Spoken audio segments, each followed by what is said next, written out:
শিক্ষা মন্ত্রণালয়ের আওতাধীন কর্মকর্তা কর্মচারী শিক্ষা প্রতিষ্ঠানের প্রধান এবং শিক্ষক শিক্ষিকা ম্যানেজিং কমিটি গভর্নিং বডির সভাপতি সদস্যলরে শিক্ষা মন্ত্রণালয়ের সরাসরি আবেদন নগরী বেলায় নির্দেশ দিয়ে মাধ্যমিক উচ্চশিক্ষা অধিদপ্তর।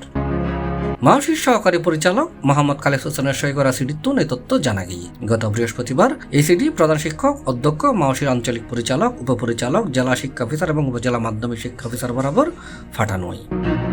সিডিত হওয়াই শিক্ষা মন্ত্রণালয়ের আওতাধীন হন কর্মকর্তা কর্মচারী শিক্ষা প্রতিষ্ঠানের প্রধান বা বিভিন্ন পর্যায়ে কর্মরত শিক্ষক শিক্ষিকা ম্যানেজিং কমিটি গভর্নিং বডির সভাপতি সদস্যলরে সরাসরি শিক্ষা মন্ত্রণালয়ত আবেদন করানোর বিরত থাকিবেলাই শিক্ষা মন্ত্রণালয় গত 30 জুন নির্দেশনা দেওয়া হয়। এই অবস্থায় এই নির্দেশনা অনুযায়ী অধিদপ্তরের আওতাধীন হন কর্মকর্তা কর্মচারী শিক্ষা প্রতিষ্ঠানের প্রধান বা বিভিন্ন পর্যায়ে কর্মরত শিক্ষক শিক্ষিকা ম্যানেজিং কমিটি গভর্নিং বডির সভাপতি সদস্যলরে সরাসরি শিক্ষা মন্ত্রণালয়ত আবেদন করানোর বিরত থাকিবেলাই নির্দেশক্রমে অনুরোধ করা হয়।